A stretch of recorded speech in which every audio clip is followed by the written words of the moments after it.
Добро утро, господине, можеме да ви помогнеме денес? Па, заинтересиран сум за автомобил. Одлично, одлично. Каков автомобил барате? Па, сакам нешто брзо, ама и сигурно. Ова е за вас. Toyota Corolla Cross, SUV верзија на најпродаваното возило на светот, пространа, безбедна и брза како ветер. Ова е хибрид, така? Ова е хибрид, да. Corolla Cross има најновата хибридна технологија од пета генерација со нов 1.8 хибриден мотор што испорачува 140 конски сили. А безбедна? Најнапредните безбедносни системи Toyota Safety Sense доаѓаат како стандардна опрема тука.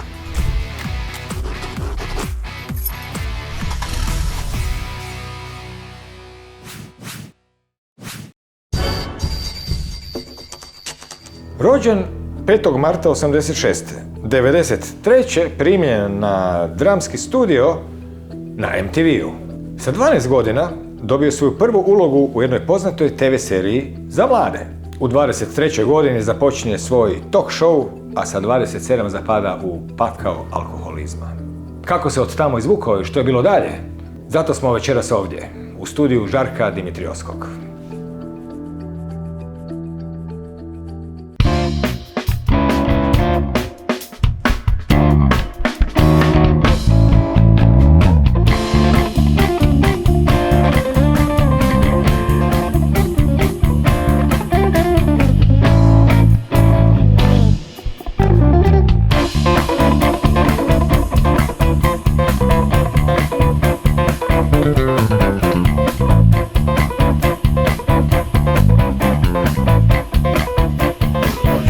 Ajde, aplauz!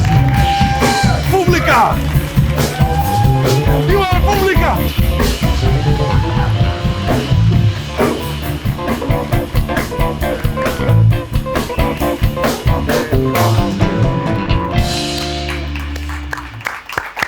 Здраво и добро дојдовте нова епизода од 1.1.14 сезона, овој пат со публика, доказ за тоа овој аплауз! Вистинска публика! За прв пат после многу долго време имаме публика и ви благодарам на сите што дојдовте. Ќе ни ја направите емисијата многу пубава. Денеска имаме супер гостина, тој е авторот на оваа книга, но за тоа потоа ќе зборуваме. За почеток кратко само пораки од еден на еден партнерите. Денеска ви го препорачуваме овошниот чај со брусница на Good Nature, богатство на вкусови, безпрекорно пријатен мирис, изготвен од високо квалитетни плодови од брусница и дио јаболко помешани со малку хибискус. Уште една карактеристика е тоа што можете во него да уживате и да го конзумирате и како компот, при тоа вкусувајќи ги овошјата и билките што остануваат под седењето. Со својата конзистентна текстура и доверливи перформанси можете да сметате на моето брашно кое ќе ви помогне да создадете вкусни домашни задоволства што ќе ги воодушеват вашите пријатели и семејства. Пробајте го моето брашно од кадино денес, вкусете разликата сами. Замислете да можете да се телепортирате во нов свет на бои со преку милијарда нијанси. Hisense телевизорите ви го пренесуваат токму тоа искуство со ULED технологијата, која ги поместува границите на квалитетот на сликата и искусете во светот околу вас на многу повозбудлив начин со Hisense ULED телевизорот. За многу кратко продолжуваме, а најдобрите со најбрза достави, најљубезни доставувачи имаат нови промоции со бесплатни достави во било кој период од денот, дали е за доручек, ручек или за вечера. А сега одиме со нашиот гостин, реков дека е автор на оваа книга, која се вика Смрт трансхуманизму, слобода народу. Тој е автор и на мега популарната На рубу знаности, која веќе 21 година се емитува на хрватската радиотелевизија. Имам чест тука директно од Загреб да допатува Крешимир Миша!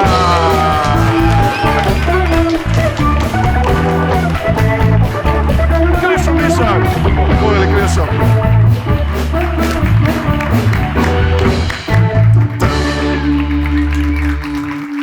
Kao prvo bih stvarno htio pohvaliti to što imate ovako analogni bend sa električnim gitarama, basom, bubnjem, fenomenalno. Mislim, to je kao u vrijeme njemih filmova kad su bili klaviri. Gle, svaka budala ima svoje veselje, meni se to sviđa. Svaka čast. I nije, kažem se, veselimo što si. I neobično onako dama na bubnjevima. Не ли? Da. Sve češća pojava ovih dana. Што ви кажеш да посвирите заедно после? Апсолутно Може? ćemo to napraviti. Одлично, одлично. Ајде да почнеме Ja вака. bih rađe da odmah idemo svirat. Сега уште Moraš sve веднаш? to pitati.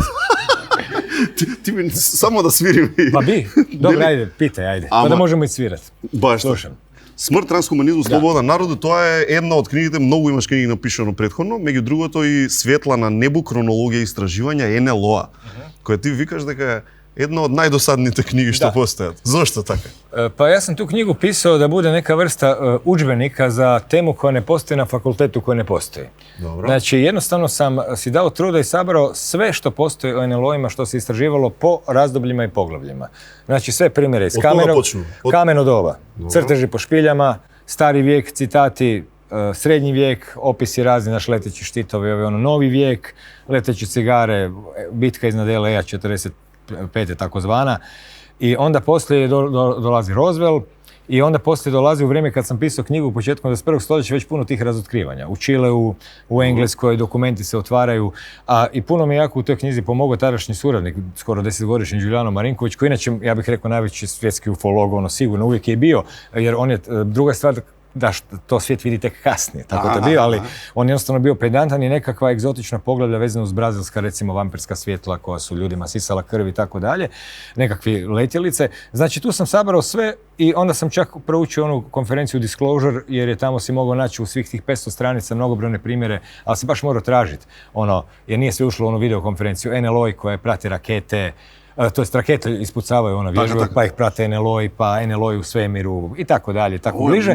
Tako da je ta knjiga užasno dosadna i žalim studenti, jednog dana će biti faks kao na rubu znanosti, jedan predmet će biti ufologija. I žalim studente... I ovo će biti učebnik. Ja mislim da će me mnogi mrziti. Da, profesore Mišak. Grozno, samo godine. Ама ова звучи како многу труд, знаеш, колку труд е вложено во тоа, ти да ги најдеш човече архивски и да ги... Ja sam odlučio za tu knjigu, sve knjige o NLO-ima koje postoji, ja sam ih sve pročitao, obilježio bitne dijelove i klasificirao. Ovo ide NLO i Sovjetski savez, NLO u svemiru. Jednostavno sam htio napraviti dosadnu knjigu, zapravo nisam za to ni mario. Htio sam napraviti knjigu koja zove Kronologija istraživanja i baš to je. Pa je, gle, koga zanima NLO-i? Tamo je sve unutra. Tako. To je možda najbogatiji izvor, ima puno tih knjiga o NLO-ima, ali problem kod tih knjiga je što su uvijek tematske. Jedna je samo o Roswellu, jedna je samo o, ne znam, nekoj priči drugoj, a nema zapravo knjiga koje objedinjuju sve to skupa na hrpi. Pa to sam htio napraviti.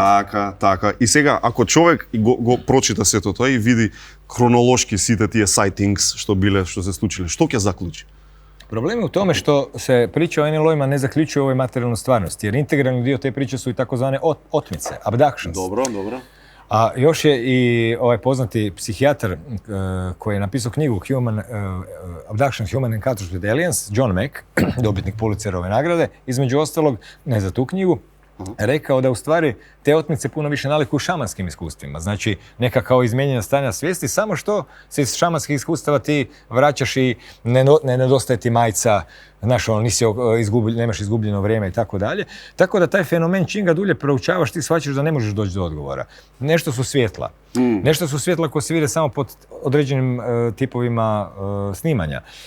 Nešto su prave letjelice. Neki izleću iz vulkana, lete pod morima. Pa evo, sad je bio svjetski poznat primjer gdje su NLO pratili one Nimitz i Roosevelt, ona dva nosača zrakoplova, gdje su ih avioni pratili i sve je to objelodanjeno, znači radar i tako dalje. Znači, puno se troši energije na to da se dokaže da je taj fenomen stvaran. I onda šta? Kad je jednom da dokaže da je stvaran, šta onda? Pa čekaj, to je baš pravo pitanje paradigme.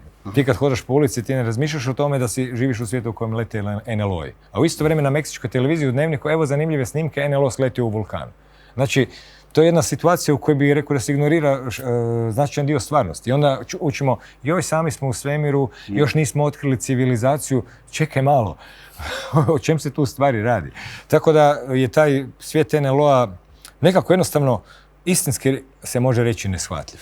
Kad sve poručiš što možeš, ti dalje zapravo ništa ne razumiješ. Ti vidiš na istata točka kao što si počnul gore-dolu. To ti je kao da imaš platno iza kojeg je jedna slika, a ti vidiš neke fragmente te sličice. Čemu to služi? To mora biti dio neke šire još priče. Nije to samo po sebi. I onda zapravo ako ne znaš tu priču, ti možeš samo imati sumanute ispade mašte. Ali eto, lijepo je kod toga u stvari što je, da li bi čovjek rađe živio u svijetu u kojem nema čuda ili u svijetu u kojem ima čuda. Mi smo u školi učili, u svijetu više nema čuda. Sve smo skužili, tu smo na planeti, tamo je Jupiter, tamo je galaksija i to. A u stvari, sad odjednom pogledaš, ima čuda. Svjetlosnih bića koje se vide samo na fotografskim aparatima, tih čudnih iskustava sa NLO-ima, pitanje samo uopće koliko je taj NLO faktor uopće integralni dio ljudske povijesti čak.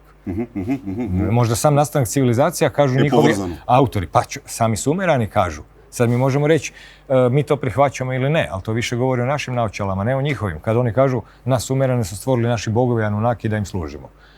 I sad ti možeš reći, ma to on nije točno napisao. Ali činjenica je da je on to napisao. Ali time se naravno bavi ovo područje Deniken, Zaharija Sitchin. Pa na kraju krajeva u vrijeme serije ovih Ancient Aliens to više čak i nije nekakva, to je postalo skoro mainstream tema. Pop kultura već je stano. Pop kultura, čista. Ne li? Sve. Show. Da, ali u stvari su bitne implikacije toga. Ali to je sad već jedna druga priča. Така. Кога спомна шамани, некои луѓе вака и во публиката ќе се сложат, претходно правевме муавет, и ти да не си некој шаман, 21 година, многу малку си изменет. Многу добро изгледаш 21 година на почетокот на руб знаности и сега, многу малку си изменет, да ти кажам. На што се должи тоа? Pa samo mogu reći da si ništa ne uskraćujem. Така? To je to. Значи кејф. Da. Го живее животот со мерак. Gle, tako je. Da. Ете ви совет, дами и господа. Не си скратувајте ништо од кејфот. Pa da, šta ja znam ono. Možda je to i genetika, možda je to i šta ja znam. Moglo bi se sad tu svašta filozofirati. Ja sam inače vidio dosta ljudi jako živahnih, kao što se kaže u Alan Fordu, živahni starčići. Dobro. Dakle, vidio sam jako puno tih živahnih starčića u 80. godini i više i tako dalje. I to su uglavnom bili ljudi koji su tako, stalno im je ostao budan interes za nešto. Znači, uvijek su nešto novo ljubopitni učili. se cijelo vreme, Pa da, a? uvijek ih nešto zanimalo, uvijek su imali još neki projekti ispred sebe, uvijek kad bi ostvarili jednu ideju, već bi se pojavljivala druga.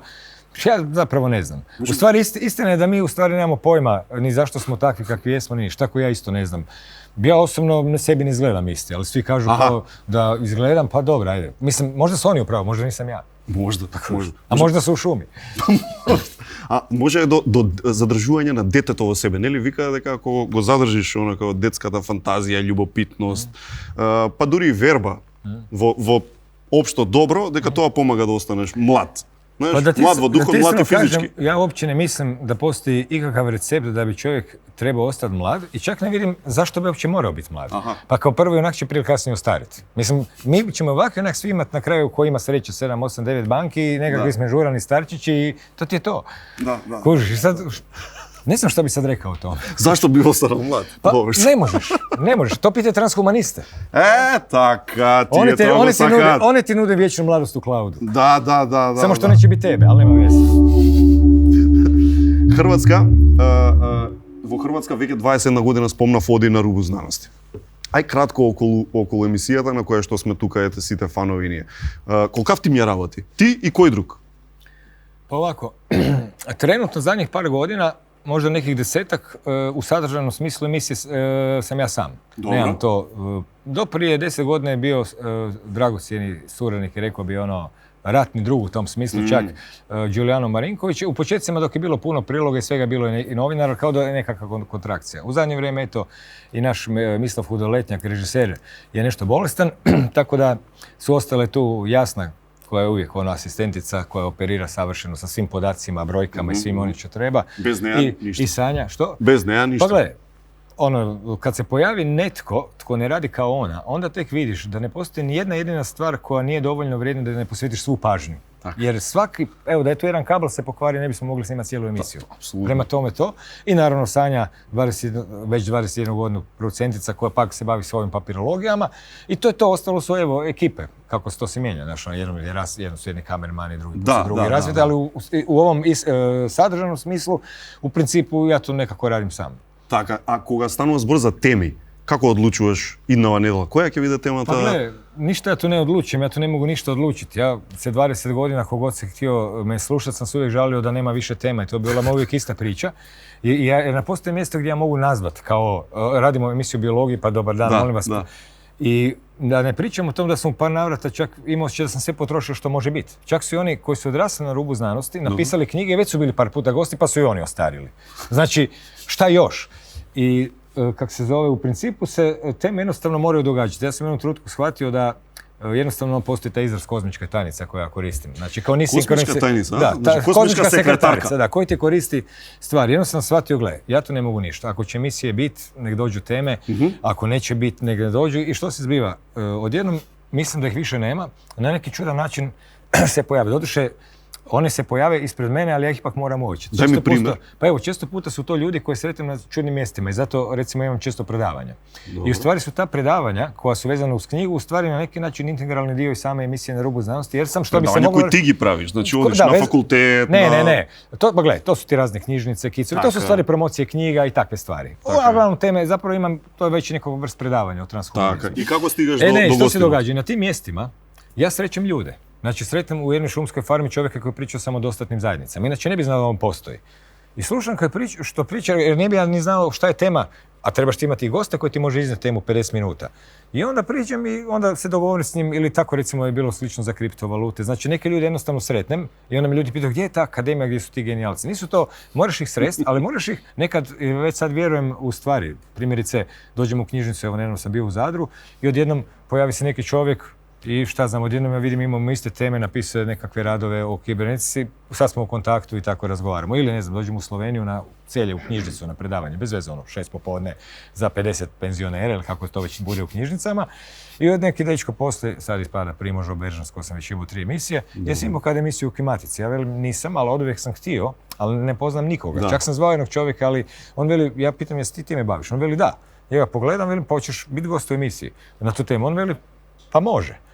I to ti je bilo to, jer kužiš stvari, u konačnici ti shvatiš da stvari ili jesu ili nisu. Znači, formula po meni je ili lako ili nikako. Znači, čim su neke poteškoće, odustajanje odmah. Teška linija manjeg otpora. Ali ja mislim da je to mudar izbor. Teška linija? Zašto bi birao liniju većeg otpora? I onda se dogovore stvari i onda smo u kontaktu i razradimo temu i ispostavi se da sam sreo jedinog čovjeka koji zna temu o klimatici. Drugim riječima, kozmička tajnica ti šalje teme, ali ti moraš imati otvorena ticala i spreman da reagiraš u trenutku kad se to dogodi. Kužiš. A nekad pritom moraš i zastrašiti čovjeka. Jer čovjek nevin dođe, nešto ti priča, a ja ga pitam, hoćeš biti gost emisije Na rubu znanosti? I tako. Ali to se velim, ne događa stalno, imam ja neki svoj fond gostiju koji mogu generirati teme iz istih područja, čime se koristim i tako dalje. U trenucima krize, ne znam zašto ih to toliko veseli, ali hvala vam što cijenite to što su u trenucima krize. Znači, bravo! Kriza! U trenucima krize, dakle, se koristim nekim ljudima koji su nositelji nekih tema, ali u najvećem broju slučajeva me često put ljudi nazovu, svi ovi stranci koji su bili. Dobro. Ja sam u životu pozvao baš osobno preko satelita, tada još nije bilo ovog Lynn McTaggart i Michaela Krema i Davida Icka i Jeffrey Grupa. Svi ostali su na neki čudan način došli u Zagreb sami. Samo me neko nazvao i pitao me, sad su već ljudi znali da zanima dispensa i to su ti ljudi meni dovodili goste u emisije ne u reklamne svrhe, zato jer su oni radili neki tečaj koji je bio gotov dok ja snimim, dok ja to prevedem, nego jednostavno ljudi koji su mislili da ti ljudi imaju nešto važno reći, kao Bruce Lipton, Joe Dispenza i tako dalje. Recimo Carmen izvjesna, eto, ko zna, možda do nje, mi je tako dogovorila niz gostiju bez ikakvog vlastitog interesa, nekako tu su stranci, hoćeš li ja ti ih dogovorim? Ja sam rekao hvala. Sekretarka tako i dogovarala. Jedino ona može raditi Na rubu znanosti jer ja to ne mogu. Samo sam trebao prije 10 godina naučiti da ne mogu ući u svaku sezonu sa užasom da je ispred mene 40 tjedana, a da ja uopće nemam nijednu temu. Zastrašujuće. To je trebalo nadići. Da. To je leap of faith, to je jedino što me spašava. Da. 21 godina, daj Bože, ušte toliko, neka se množat, neka traje Na rubu znanosti, jedna od najdolgotrajnije veke, ама nека биде и понатаму. Европска унија. Хрватска е таму веќе 10 години, така? 10 години, а ние, не знам, ми се чини толку долго сакаме да влеземе, што како од секогаш да сакаме да влеземе, ми делува како Македонија. Делувате како не знам, понапредна земја за нас, да речеме македонците, кога одиме во Хрватска, цело време се враќаме така со фалење, ова е средена земја, едно друго, така делува. Дали ти како во Хрватска, нели Хрват, кој што живее и го делиш тоа мислење, пример, како гледаш на целата таа работа? Што направи ЕУ системот? Треба да се надеваме дека ќе влеземе? To su sad dva pitanja. Ma može i 4 be. Ali koliko sam zbrojio 2 su. Ako sam dobro shvatio, prvo je pitanje vezano za Europsku uniju, a drugo je što ja mislim kako zapravo ljudi doživljavaju stvari ili osjećaju. Ajde za Evropsku uniju. Kako je na Hrvatska u Evropsku uniju? Pa gle, ovako, s obzirom da Hrvatska nije biće, pa ti ne može ništa reći i uopće ne postoji kao takvo, da bi imalo svoje mišljenje, a s obzirom da pričaš sa nekim koji je onako 15-godišnji onako mrzitelj Europske unije, a to sam ja, stvarno, ja tu korporatističku instituciju koja na prijevaru vodi ljude u ugovorni odnos. Ona nije unija, to je institucija koja kroz ugovorne odnose dovodi države u podređen odnos sebi i pruža svoje pipke unutra da ti više iz te mreže ne možeš izići. I onda ti reklamira kao da ti nešto daje, a u stvari ti stalno uzima. Ti si stalno kod nje u minusu. I općenito ja ne vidim tu težnju prema centralizaciji kao dobrom. Ja mislim da bi stvari trebali ići prema decentralizaciji pa do regija i to je nekakav ljudski život, ali kako god da bilo,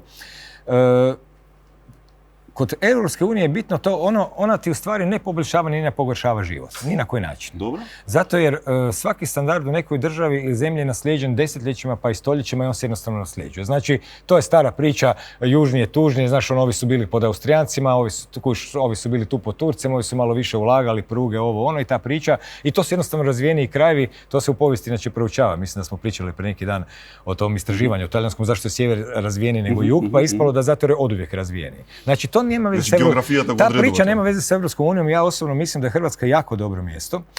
Jedan moj prijatelj je pozvao jednog Indica, moj prijatelj aruvjetski liječnik pa ima kontakte s nekim misticima i došao čovjek u Hrvatsku i bio neko vrijeme i kaže on njema, on je inače privatni poduzetnik. Možeš misliti šta privatni poduzetnici misle o tome s obzirom da su porezi katastrofa, to je brutalak. I tako da ti zapravo si zagušen njima od samog početka što god hoćeš raditi, ali veli njemu čovjek, ova Hrvatska je najbolje mjesto za život na svijetu. Goveli, pa po čemu? Jer o čem se radi? Mi nemamo zapravo ni odnose. Nismo bili drugdje, nismo se isprobali. Mi uvijek mislimo tu je nešto loše, negdje drugdje je bolje, a šta ti znaš? Možda je obrnuto. I ovo ga pita po čemu? A on njemu kaže po omjeru reda i nereda. Red i nered. Omjer reda i nereda. I ja mislim da to u stvari jedna dobitna kombinacija. Jer kao što vidimo na zapadu, kad ima previše reda, pretvori se u totalitarnu diktaturu. Dobro. Kad ima previše nereda, ipak nas iritira ako sustav baš ne funkcionira. Znaš da se sretneš, sad neću vrijeđati kontinent, ali možda u sredafričke zemlje gdje birokracija ne radi i gdje je sve prepušteno. Znači ni to baš ne želimo, mi bi htjeli neki srednji put. E pa u tom srednjem putu u Hrvatskoj na neki način je to unutra, nije to zbog Europske unije. Nego jednostavno uvijek postoji taj duh, ti imaš duh i regija čak. Ti znaš da je Međimurje bolje organizirano od Dalmacije. Ti znaš da su Istri šutljivi depresivci pa se ubije skoči u bunar, da su ovdje galamđe. Znači ti to možeš spuštati do razine regija na koji način ljudi zapravo žive. Ja bih rekao da tu ima jako puno još rekao bi ove slavenske ljudske komunikacije. Znaš, ljudi koji će ti pomoći na šalteru, a da oni zapravo nemaju ništa od toga, ali će možda prekršiti sitno pravilo jer u tom trenutku nema smisla. Znači, život nije robotski plus minus, on je u sivoj zoni. I u tom kontekstu, a što se tiče same Europske unije, ovdje se radi o tome da se neće ona tebi sad pokvariti ili poremetiti život. Da, ti ćeš plaćati neku ogromnu članarinu, ali budimo realni. Šta za nas znači te apstraktne brojke o kojima ništa ne znamo? Nekakav proračun nešto plaća, znaš ono. Onda ćeš ti kao dobivati nešto sitno od toga, ali uz uvjet da ispuniš to jedan uvjet. Ovo daješ bezuvjetno, ovo dobijaš uvjetno.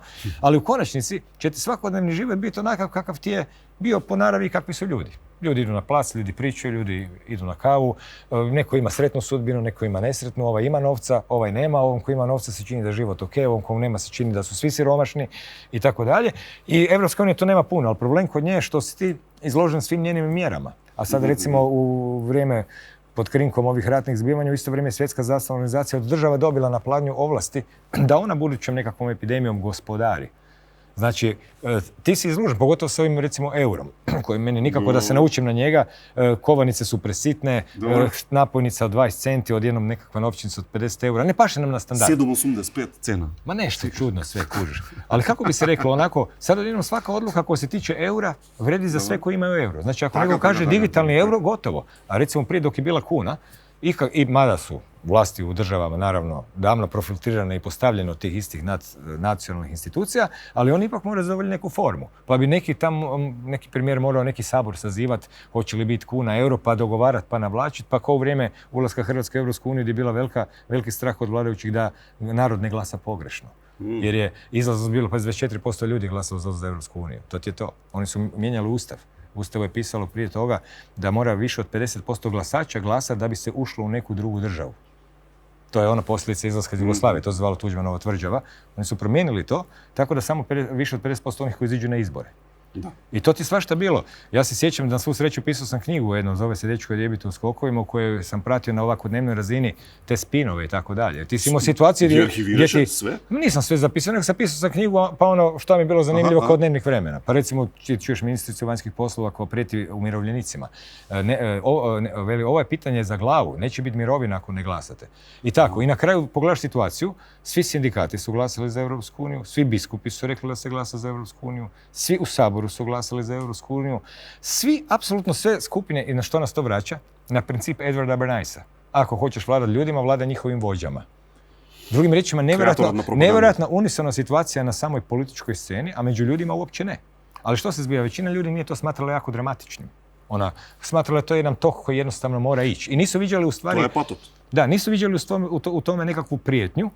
I kak se zove, ja osobno mislim da ima puno više prostora za razvoj svake zemlje da bude izvan takve grupe, pogotovo kada ona dolazi kroz monetarnu uniju u situacijama raznih ekonomskih standarda. To je skoro jedna nerealna situacija. Da ti imaš jednu središnju monetarnu vlast i da ti odjednom trebaš u ovoj zemlji poduzeti ove mjere, ovdje trebaš podignuti kamate, ovdje trebaš smanjiti. Zato jer su potpuno različite. Da. I čemu to? A velim ti, ja mislim da je ključno pitanje to upravo digitalizacija novca. Jer onda kod lokalne valute ko Švicarci, oni će imati referendum da li da se ukine gotovina. A vladajući su davno odustali od referenduma. Zato jer, kako bi rekao Edward Bernays, što ako ljudi donesu krivu odluku?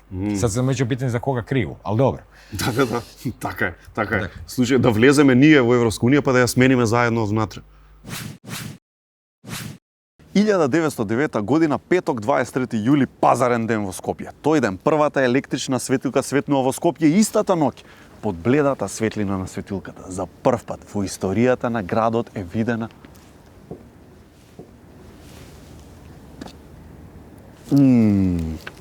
Ова е чај. Ова е чај. Браво. А што правиме муавет? Што зборевме? Биле кај тебе на гости многу професори, доктори на науки, теоретичари, филозофи и така натаму. Ајде да видиме што ако ти гостува некој политички лидер или општествен лидер или слично во нашето тркало на среќата што го направивме за Крешимир Мишак специјално одиме прво вртење на тркалото. Ајде сега вртиме да видиме и ќе падне на Илон Маск. Што ќе го прашаш, хипотетички, Илон Маск ако дојде во на рубу знаност? Или која би била темата во? Што би зборел со Илон Маск? Gle, to je toliko nezamislivo. To je toliko nezamislivo. Zato jer, kako bi se reklo, mene ti transhumanisti ne zanimaju. Mene su njihova razmišljanja plitka. Dobro. Oni nemaju apsolutno te nekakve tlapnje o umjetnim inteligencijama i takvim pričama. Tako da, pritom su vrlo dosadni ljudi, ovako, nisu baš kao neka šminka, ali meni se sve čini da iza toga se krije nekakva... Sve to marketing znači? Ja mislim da je to sve marketing. Tako da, kako se zove, sve mi čovjek rekao u novinama, šta da ga pitam? Lijepo je rekao, hoću Neuralink prvo da pomaže ljudima zdravstveno, a krajnji cilj mi je da napravim... Znači da im kažeme čisto na publika, Neuralink mu je firma, to je firma koja radi žicu direktno u mozak. Dobro, odnosno čip vo mozak. I onda je lijepo rekao, samo želim da, u konačnici naš krajnji cilj je, tako je on rekao, prije 2 mjeseca, da stvorimo dvosmjernu komunikaciju ljudski mozak i računalo. Dvosmjerna komunikacija, da, i sad bi se ja sam napisao ovu knjigu. Znači, mnogi ljudi možda tek otkrivaju transhumanizam, pa bi vjerojatno imali puno pitanja. Kiborgizacija, pitanje pikselizacija uma. Ali meni jednostavno, kako bi se rekao, to mi je pročitana priča. Ne znam, stvarno ne znam što bi ga pitao. Ništa me ne zanima. A neko bi rekao kao vidi ga futurist, ali ja znam njegovu budućnost, pa meni ne zanima kako si on to zamislio. On se ponekad pravi, ljudi misle da on nešto kritizira, a u stvari on ovako kaže: umjetna inteligencija je velika opasnost za svijet. I sad ti misliš da on kritizira, a on je samo konstatirao. I izgradio žičicu koja će ti tu umjetnu inteligenciju uvesti direktno u mozak. Takva je ono pozicija. Zavrti уште еднаш режија да видиме дали ќе падне некој друг. Sad još jedan luzer, a? Сега ако ти падне, опа. Владимир Путин. Со него би правил муавет? Pa gle, znaš kaj, meni je kod tih... Не ти интересен као... Ovak ću ti reći. Pa mislim, šta mi bi imao biti interesantan? Mislim, političar, nekakav vojskovođa, mislim... Dobro, долго времена власт, пак работи со светски... Svaka čast njemu, ali mene to uopće ne fascinira. Mislim, svako ne radi svoj posao. A ček, sad bi sad trebao nekom diviti jer je na vlasti.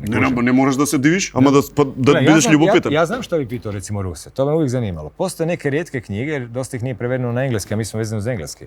Ali čini se i neki ruski ministri, drugi su imali zanimljive izjave u javnosti o NLO-ima. Znači, kao što su u Americi padali NLO i padali su i u Sovjetskom savezu, skupljali su se. I šta znam, nije to od neke velike važnosti za mene, ali bi volio skupiti te podatke jer mislim da bi Giuliano rado skupio pa bi u njemu proslijedio. Ufologo tvoj kolega tako, evo, Marinković. To bi bilo recimo pitanje na rubu znanosti na tu temu, ovo ostalo, ne znam šta bih ono. I to je bila kratka emisija i to je bila. Nisam siguran da bi pitanje o ruskim NLO-ima bila kratka emisija. Ako si so Putin? Pa ja bih rekao da bi čovjek mogao nešto znati o tome. Sigurno, pa predsjedatel, premijer, sve bil tamo. Šta ja znam? Ko sam ja da mislim? Продолжуваме понатаму. Овие луѓе, да речеме, као што ги спомнавме, Маск, Путин, гледаме таму некои други, Џо Бајден. Си ми изабрao ono, или ovaj tu kruг, ovaj... Тркалото само бира. Dobro, okej. Не сум јас. Ајде да видиме ту треќу катастрофу пред да решиме. Знаеш, тие кои ќе спомнеме, го контролираат светот, владеат едно друго и тука неминовно доаѓаме до уште една таква тема која што си ја разработувал, а тоа е тајни друштва. Значи, скриени друштва, тајни друштва, масони, илуминати и така натаму. Постојат, не постојат ли, мокни ли се, кого што викаат дека се мокни, контролираат ли? Или се само здруженија? Гледај, неверојатно е уопće misliti da tako nešto ne postoji. Dobro, zašto? Pa za početak, do 19. stoljeća sva politika se odlučivala na dvorovima iza skrivenih zastora. Misliš da neko pitao kmetove ili ne znam koga. Sad smo imali neko kratko vrijeme, 20-30 godina kod države neke. Vrlo brzo, pripadnici tih istih obitelji to rade kroz Bilderbergove trilateralne komisije, a ti misliš da je tu nekakva demokracija, kao što je lijepo Edward Bernays, otac propagande, lijepo napisao. Krenula je ta društvena samosvijest, ljudi više nisu vjerovali u kraljeve i zato smo smislili propagandu kao nevidljivu ruku nevidljive vlade. Koja brine da ljudi donesu prave stvari. I tako je počelo 20. stoljeća sa Edwardom Bernaysom. Drugim riječima, apsolutno interesne skupine upravljaju društvom. I to možemo gledati na dva načina. Prvi način je ono što jedna sociologinja rekla, pa naravno, to je kao jedna globalna stranka u kojoj ljudi izlaze. Šta je logičnije od toga da hiperbogataši šalju djecu u hiperbogate škole gdje se susreću s drugom takvom djecom i onda ih njihove tate zaposle na mjestima vodećim i oni se samo sebe sreću i opet imaju svoju djecu i opet tako. Šta je logičnije od toga? Pa ne misliš valjda da će ići u osnovnu školu Ivo Andrić kao ja, znaš ono ili tako nešto. Onda s druge strane, postoji, pogotovo nakon Drugog svjetskog rata se upravljanje svijetom baš preselilo na razne društva i nadnacionalne organizacije. I oni imaju razne razine. Neke su potpuno legalne, poznate. Neke su znane kao interesne skupine, recimo UN, MMF, Svjetska banka, Svjetska trgovinska organizacija, tako da. Davos, ima ih još cijeli niz. Ali isto tako, imaš i neke koje su ono think tankovi, recimo Council of Foreign Affairs američki. Dakle, Vijeće za vanjske imaju svoj utjecajni časopis. U stvari, to je par stotina ljudi koji daju administraciju za sve američke predsjednike. Znači i Barack Obama, i Bush, i Trump, svi su imali oni tu istu administraciju jer to je taj krug ljudi. Onda ti imaš tu recimo nekakve skupine kao Kraljevsko vijeće za vanjske poslove, ali imaš i Bilderberge nekakve koji se okupljaju sad ko su oni, šta su oni, tu se sad već kreću priče, ali se vidi da ono zapravo dogovaraju daljnje strategije. Trilateralna komisija Rockefellerova koja bi trebala povezivati elite Japana, Amerike, SAD-a. Onda imaš recimo okrugli stol Cecila Rhodesa još iz vremena 20. godina. Onda imaš think tankove raznih tipova, Hudson institut, koji promoviraju budućnost, zapravo promoviraju i spuštaju pomalo, oblikuju stavove i uvjerenja i pomalo ih spuštaju preko fakulteta u škole i onda u konačnici ti kroz škole dobivaš i zato oni vladaju obrazovnim sustavom, zato vladaju uvjerenjima nad ljudima. Neki od njih su kao Rimski klub, recimo imaju specifično zaduženje da formiraju ekologiju. Oni su od 69. rekli, odlučili smo u našim naporima da ujedinimo čovječanstvo. Zašto bi uopće neko ujedinjavao čovječanstvo i koji su to vaši napori, ko ste to vi, pustimo to na stranu. Odlučili smo, došli smo na ideju da čovjeka napravimo neprijateljem samim sebi kroz ideju zaštite okoliša. Znači, emocionalna ucjena od samog početka. Znači, na taj način se oblikuje, ali međutim ti ćeš danas svakog čuti da stalno spominju ljudi klimatske promjene kao refren koji više nema smisla. Klimatske promjene je riječ koja ne znači ništa. To ti kod da velim promjene dana i noći. Mislim, šta je klimatska promjena? Pa to je proces, što misliš da stoji na jednom mjestu i tako. Tako da ta mreža društva sigurno postoji i ona je koordinirana i mi zapravo jedino dokle se može dobaciti ovako kroz podatke i naslučivanje do nekakvih tih recimo krugova plemičkih obitelji koji dosta dugo se drže sad su u vrhovima korporacija, prije su bili u vrhovima... Što od vreme Habsburzi i така натаму, тоа се исти такви gledaj, фамилии кои... Gledaj, ti moraš znati da u jednom trenutku engleska kraljica kao monarh i apsolutni vlasnik svega imala, kao što je britanska monarhija imala u vlasništvu 70% kopna zemlje, tako je to ona zapravo sama imala. Znači, o čemu mi tu pričamo? Pričamo o razinama za koje uopće ne znamo da postoje. I što se sad zbiva? Tu se zapravo taj transfer moći, njihovi potomci, oni su i dalje tu. Tu se zna ko se s kim ženi i tako dalje. Tako da sigurno postoje, i kad velimo tajna društva, pravo umijeće tajnog društva ti što nema ime. Kužiš, jer pazi, iluminati recimo su zaista negdje u 18. stoljeću otkriveni u Bavarskoj. Policija ih je skužila, uhapsili zbog kršenja radnog društvenog poretka, taj Adam Weishaupt i tako dalje. Imali su svoj program, lijepo je pisalo uništiti privatno vlasništvo, uništiti obitelj, uništiti religiju, uništiti državu i tako dalje. I smatra se da ih više nema, to su jedini povijesno poznati iluminati, da je to zaista bilo. Međutim, ti kad vidiš da isti običaj koji vrijede za ulazak u iluminate, sa istim rečenicama i obredima vrijede za ulazak u Skull and Bones američko, onda vidiš da zapravo, naravno da nisu nestali. Neke pohapse, ali mislim ideja je puno šira od toga. Tako da sigurno postoji upravljanje, a sve to zapravo služi da bi se upravljalo ljudskim uvjerenjima. Jer to je ono što je Edward Bernays nazvao stvaranje pristanka. Znači, manjina može upravljati većinom kroz mišljenje. Ideologija. Znači, kroz mišljenje. Da, ne mora biti ideologija. Dobro. Može biti mišljenje ili može biti još bolje cijeli svjetonazor o tome kako svijet funkcionira. I onda kad postaviš temeljni setup, ti unutar toga možeš imati gomilu nelogičnosti. Paradigma nekoja. Tako je, upravo tako. Tako da u svakom slučaju mislim da su te povijesti u stvari natjeraju čovjeka da kao bira strane, jer sustavu je svejedno za što ti vjeruješ. Samo vjeruju u nešto i on će već naći način. I zato će ti jedna dio povijesti, recimo krajem 19. stoljeća, revolucionarna mladež su bili nacionalisti. Gavrilo Princip, početak 20. stoljeća. Malo kasnije, par desetljeća kasnije, ti se mladi ljudi su bili socijalisti. Znači, kako bi se rekao, set načina se mijenja, ali ljudska emocija i principi ponašanja ne. I tako da kad jedna ideja zastari, evo ti druga za koju ti misliš da je moderna, ta je dobra, kad se ona potroši, daćemo ti novo kukavičje jaje.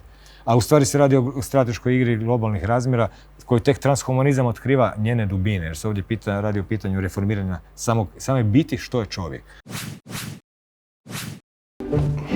Не сум зачистил одамна, така е, ама не знаеш кога ќе ти затребаат бе работи. Гледај, телевизорчево, например. Па и во емисија го имам користено. Беше сценографија во тие најпрвите еден на еден пред 13 години, човече. Стоеше напред цело време, снег имаше тука на екранчето, пошто не фаќа ништо, бе, па ти тоа сирото, скршена му е антената, ама па добро е да си се чува убаво. Значи не работи. Не бе работи, како не, само не фаќа ништо. Не работи, у ствари. Не работи. Кардиопирин, гастрорезистентни таблети, се употребуваат за превенција од миокарден инфаркт, васкуларна тромбоза и од мозочен удар. Таблетите Кардиопирин ја намалуваат појавата на несакани гастроинтестинални дејства. Кардиопирин, чувар на вашето срце. Пред употреба внимателно да се прочита упатството. За индикациите, ризикот од употреба и несаканите дејства на лекот, консултирајте се со вашиот лекар или фармацевт. Од многу обврски немам време ни за детето. Но тука ми помага мојата тајна. Готвејќи за нив, ги правам срекни и здрави.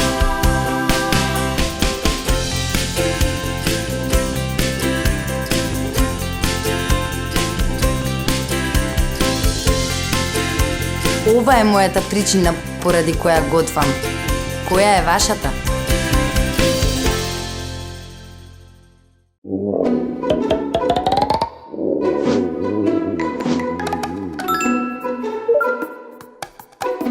Со кликни јади, највкусните јадења ви се секогаш на дофат. Лесно е.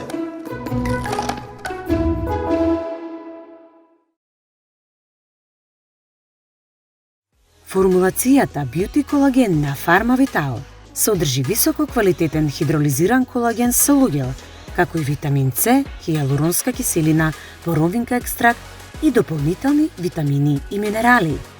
Изгледе совршено.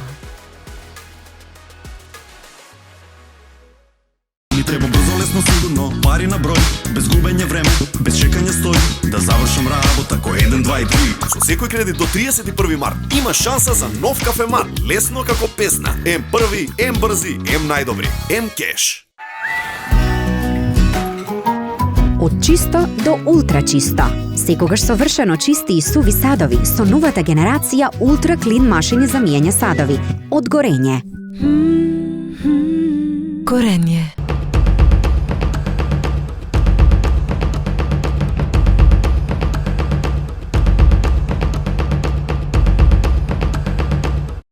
Чекориме брзо, чекориме во непознато. Потезите денес и одлуките сега ни ја прават иднината утре. За успешен план мора да внимаваме на се, но ништо не е остварливо без љубов, а љубовта почнува во домот. Преку уникатниот Golden Art систем, 17 години ги градиме вашите домови од соништата. Со внимание на секој детал, создаваме дом за многу идни генерации. Golden Art. Дом, не само стан. 18 март, Арена Борис Трајковски, концерт на маестралниот Мирослав Илич. Организиран превоз од цела Македонија. Се гледаме.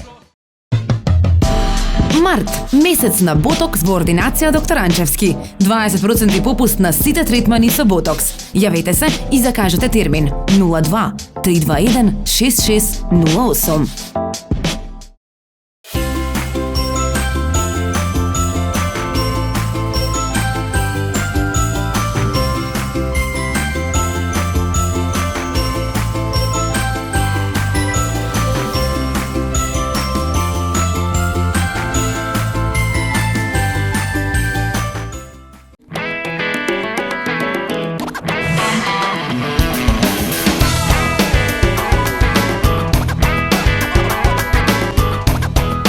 Ова е причината поради која што јас готвам.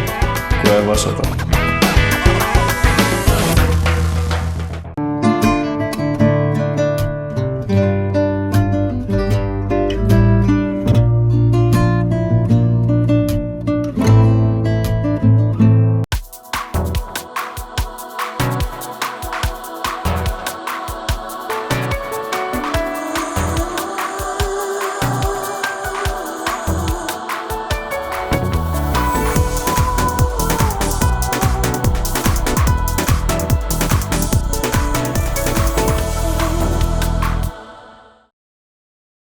Ај малку околу тоа да зборуваме, спомна емоција и тоа е многу важна работа околу оваа книга Смрт, трансхуманизму, слобода народу, зашто ако добро те разбирам, на едната страна се емоциите, на другата страна се овие лошите дечки, што би рекол ти, кај што нема емоции.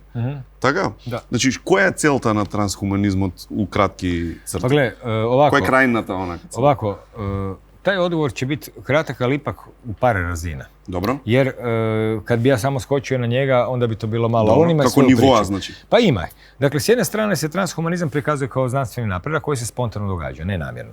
I on nudi čovjeku nadvladavanje smrti pomoću tehnologije. Dobro. Zašto? Zato jer on smatra da sa materijom ne staješ i ti. On ne vjeruje u duh. Znači, to je... Dobro.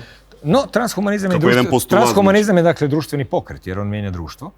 On je ideologija, jer smatra da ne postoji duh, to su sve izmišljotine ideologije. Ti ne možeš to ni dokazati, ni dokazati. Ali zato na to temelju te predstavke smatra da će te ulodati u cloud da bi ti tamo vječno živio.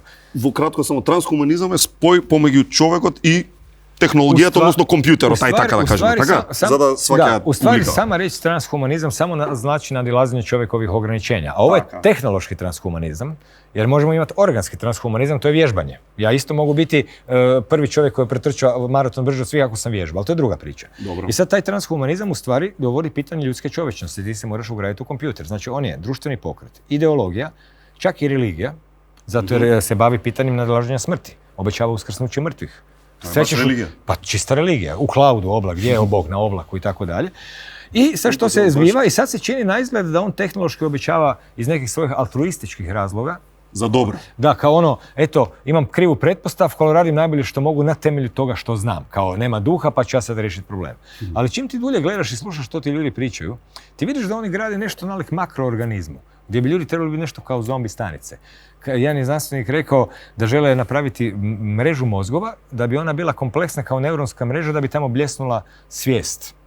Znači, to je transhumanistički ideal. Oni žele stvoriti tog Boga koji će biti umjetna inteligencija da se on osvijesti. Pa vidiš da nam sad ispiru glave je se osvijestila inteligencija. To je nepotpuno nemoguće. Umjetna inteligencija se ne može osvijestiti, točka. Zato jer on je programirani sustav... To su algoritmi, kako može osvijestiti? Upravo tako. Ako mu gi daješ tije parametri, ali to moraš kako znati da pravi. mi imamo posla sa sustavom koji ti sustavno radi nekakvu inverziju.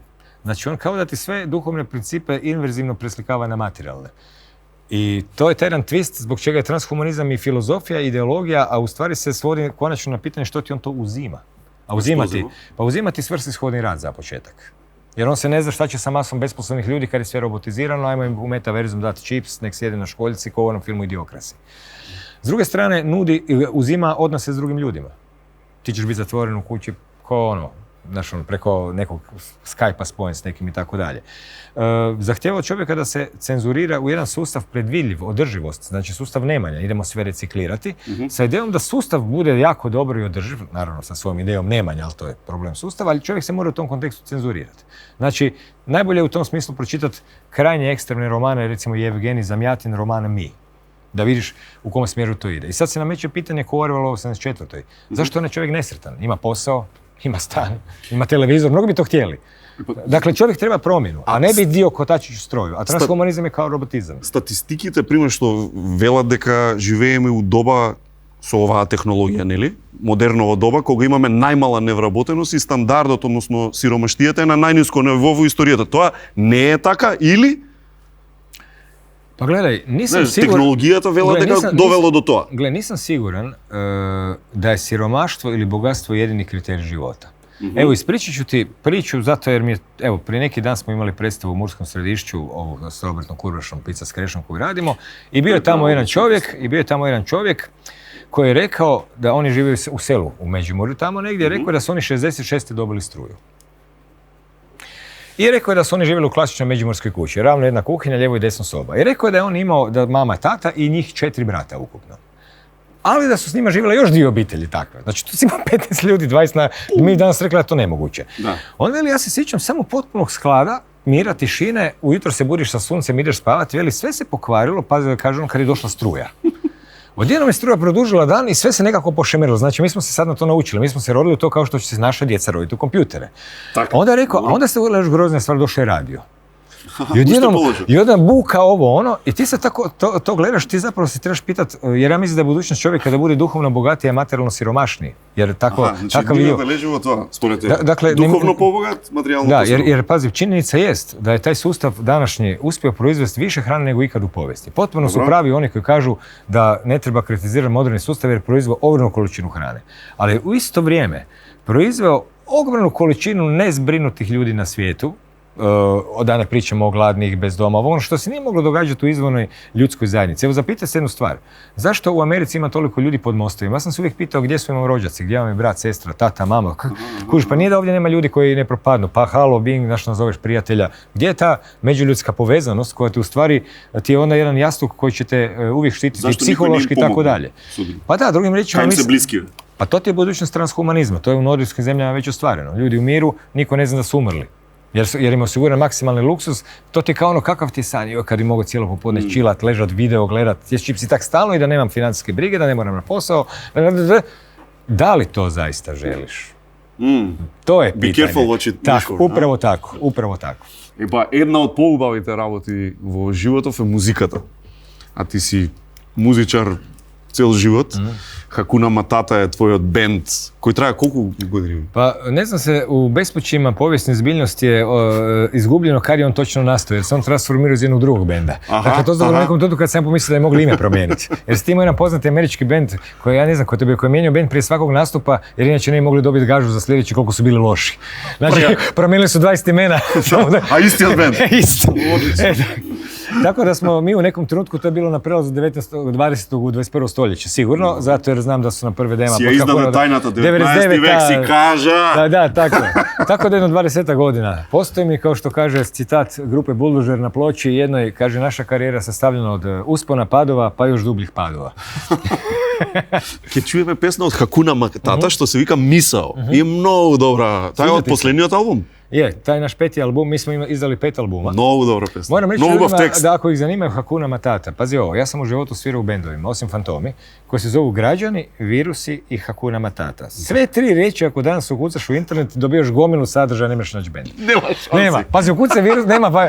Hakuna Matata najlesno ke ho najdeš. Ali ako Matata ukucaš band. Virusi band, Hakuna Matata band, onda se pojavlja. Jer imamo mi web stranicu, imamo i Facebook stranicu koja još nisam otvorio 5 godina, ali nema veze. Kako znaš? Nisam ti se javio. Se gleda, se gleda. Uglavnom, ne, skuži se, kaže šta mi to ima veze, sviram po živim klubovima, za žive ljudi, drugo me ne zanima. Sve što me zanima je moj doživljaj, da li ti sviraš za 50, 500 ili 5000, uvijek ima neko ko može više od tebe, znači nije to nekakva slika. I u stvari smo, hvala dečki. Сега ќе ја чуеме баш таа мисао што спомнавме, а за крај најдоброто од Македонија Good Nature чаеви и да те држиме жив и здрав. Имаме тука нашите пријатели Зеги. Ова беше Крешимир Мишак, да му даваме еден аплауз. Крешо, фала ти многу. Ја уживав, супер беше. А сега од Хакуна Матата мисао Крешо и нашиот бенд. Гледате 1 на 1, овозможено од Good Nature, вкусот на природата.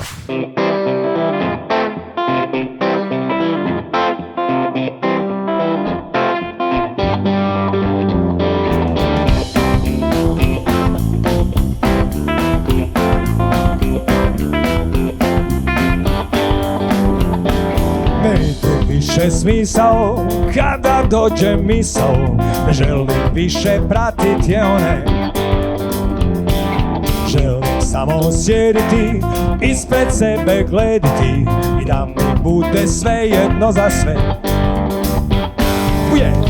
Moj vam život nije lak, okus je jaka hladan zrak, u njem nema vremena za mrak. A život teče dalje, a život teče dalje, ustika tak, kao sad. Ako skačeš, izaberi višikat.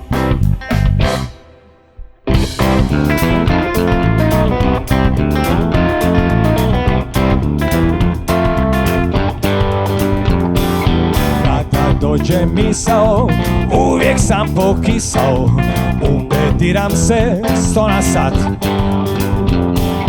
Da bih lakše disao i pjesme ja sam pisao, i evo i nije neki rezultat. Moj vam život nije lak, okus je jaka hladan zrak, u njem nema vremena za mrak. A život teče dalje, a život teče dalje, ustika tak, kao sad. Ako skačeš, izaberi višikat.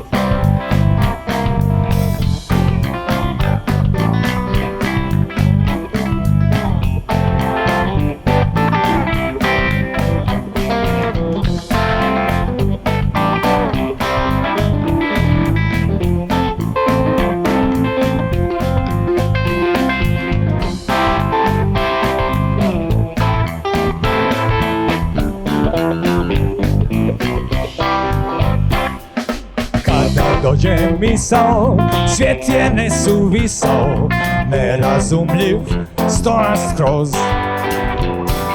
A ja bih rađe zbrisao i vrakove bih risao, da me odvedu u zemlju Oz. Moj vam život nije lak,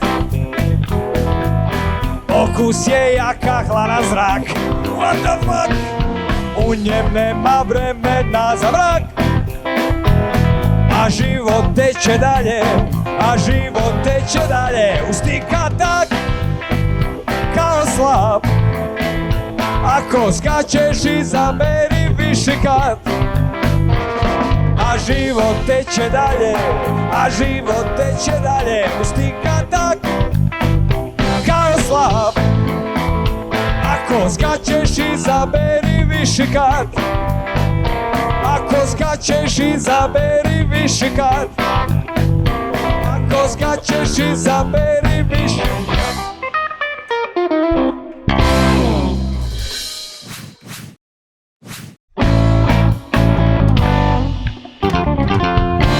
Ова е крајот на емисијата. Вие се разбира бидете паметни и совесни и сортирајте отпад, хартија со хартија, стакло со стакло, пластика со пластика, ослободете се од отпадот на обележаните и пропишани места за него. Еве ги дечките од Кликни јади во право време, не право место, ни носат храна за цела екипа. Тие се најбрзите и најдобрите секако во Македонија. Се гледаме идната недела, 18:30 часа на Канал 5, нова епизода од 1 на 1, 14-та сезона. Чао!